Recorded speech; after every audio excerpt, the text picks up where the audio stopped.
num país que não é o dele, ele tem muita facilidade de olhar e falar, nossa, por que brasileiro dá 2 beijos? Tipo, porque na nossa cabeça às vezes é tão normal. Automatizado já, né? Exato, o cara tem um olhar de fora. Isso facilita. E outra coisa é, você usa o humor pra se aproximar, né? Aquela coisa do humor como é que fala? A linha mais próxima entre 2 pontos é o humor, né? Entre 2 pessoas é o humor. Eu acho que tem vários fatores aí. Isso é o engraçado, né?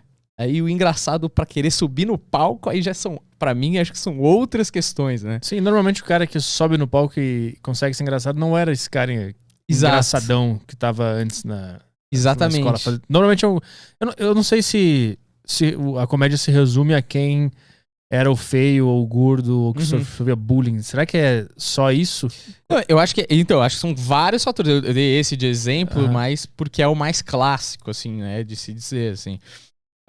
Mas, assim, existem inúmeros fatores. Até a sua criação, como que era a sua relação com o seu pai, com a sua mãe. E a gente vai entrar numa psicólogo aqui, né, de psicologia e tal, de como chegou. Cada caso é particular. Mas, com certeza, é um negócio que foi construído, né, de acordo com as suas vivências e tal. Pode até ser que tenha uma coisa genética, o gene do humor. Eu não acredito muito, assim. Mas tem muita gente que defende, sempre tem alguém muito engraçado na família, quando o cara vira comediante. Não sei. O Seinfeld falou que não tem ninguém engraçado na família dele e tal. Mas é aquilo, né? Cada comediante tem um tipo de comédia. Tem aquela comédia mais analítica. Por exemplo, uma coisa que eu falo pro Humberto, que eu percebo no meu podcast, tem 2 grupos de comediante muito claros, assim. Tem o comediante que é muito extrovertido, uma energia muito alta, e ele tem uma parada meio... eu sou, sabe, o centro das atenções? Animador da festa. Assim. Exato, animador da festa. E tem o outro tipo de comediante que ele é mais analítico. Ele é um cara mais cabeça, assim, mais observador, mais crítico. Ele é mais... geralmente ele é mais virtuoso no sentido de estudar comédia, sabe? Uma coisa mais acadêmica, quase. Lógico, tem variáveis no meio de tudo isso, assim. Mas é muito impressionante como essas 2 personas, esses 2 arquétipos são muito presentes, assim, tá ligado? Tu sacou isso por causa do Planeta Podcast? Porque tu lidou com muito comediante ou por causa da tua vida no bastidores da comédia? Cara, eu tenho um pouco disso antes do podcast, mas o podcast deixou isso muito claro. Porque quando você bota o microfone na boca de um cara que é comediante por 1h30 e o foco tá voltado pra ele, isso fica mais claro, eu acho. Por quê? Porque... você ficar 20 minutos no palco, ou 1 hora que seja, e você tem um controle, você tem um texto, nada de improviso ali, você tá apresentando uma carta pras pessoas que estão te assistindo que você quer mostrar. E quando você tá ali com o microfone, as pessoas te fazendo, ou eu e o Humberto no caso, fazendo as perguntas, e você tem que, de bate-pronto, respondendo, você vai percebendo como aquela pessoa responde numa situação que tem um pouquinho de pressão, porque você é o convidado, e como ela responde no sentido de perguntas diversas e variadas, e ela tem que, na hora... Tem uma galera que responde completamente preocupada em entreter. Então você vê que a pessoa tá querendo render o bloco, sabe, o tempo todo. E tem o cara que é esse outro, que é mais analítico, você vê que as respostas dele são mais espaçadas, às vezes geralmente são mais interessantes, menos explosivas.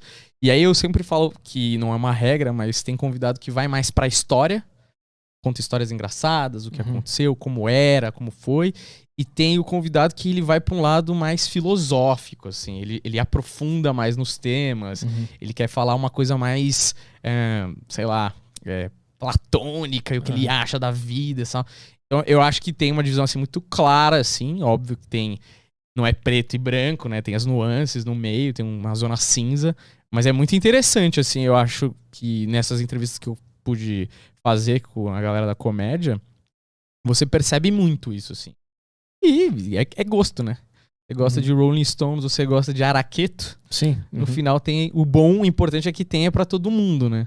Pela tua experiência na comédia, tu acha que hoje o Brasil ele tem mais representantes dessa comédia extrovertida ou dessa mais platônica, digamos assim? Mais pra extrovertida, até por uma questão histórica, assim, eu acho. Porque a comédia brasileira, ela é voltada... geralmente a comédia brasileira voltada pro popular, ela é o que eu e o Humberto a gente chama de comédia estridente, que é muito gritada e assim, não tô dizendo que é melhor ou pior, tá? Só tô dizendo que característica, é uma constatação, é muito gritada, é a peruca, o cara vestido de mulher, ou a drag, essa parada que o texto, né?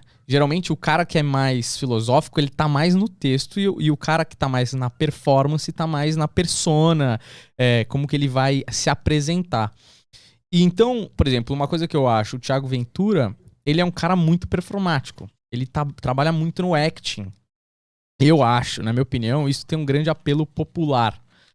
Porque, apesar de ele ter textos muito bons, assim, não são muito filosóficos, por exemplo, os textos de infância dele são ótimos, são muito bem construídos, muito, muito bem feitos, a somatória do texto com o acting é maravilhoso, não é? Eu não tô colocando essa questão.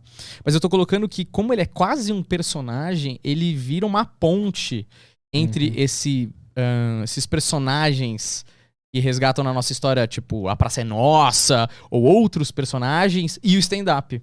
Porque como ele tem aquela coisa do vagabundo alado, sabe? Do cara da quebrada, ele ainda é um stand-up, falando as coisas da vida dele, mas ele traz muitas características maximizadas da persona que lembram um personagem da quebrada, sacou? Então, o Marco Cirilo, por exemplo, ele tem uma ponte, ele não é um personagem, ele é uma persona, mas ele faz essa ponte. Então, o Brasil, na minha opinião, respondendo a pergunta, ele ainda tá muito nessa parada da performance, sacou? Mas eu acho que a gente vai caminhando e tem gente descobrindo essa comédia mais filosófica. Até os comediantes, eu acho que alguns deles, por exemplo, ainda oscilam na parada do cara vai lá e fala uma coisa de religião um pouco mais filosófica, e no texto seguinte ele fala do dia que ele fez sexo anal quando ele tinha 16 anos. E você fala, caraca, tem uma... E ele pode fazer isso, né? É normal, o cara fala sobre o que ele quiser.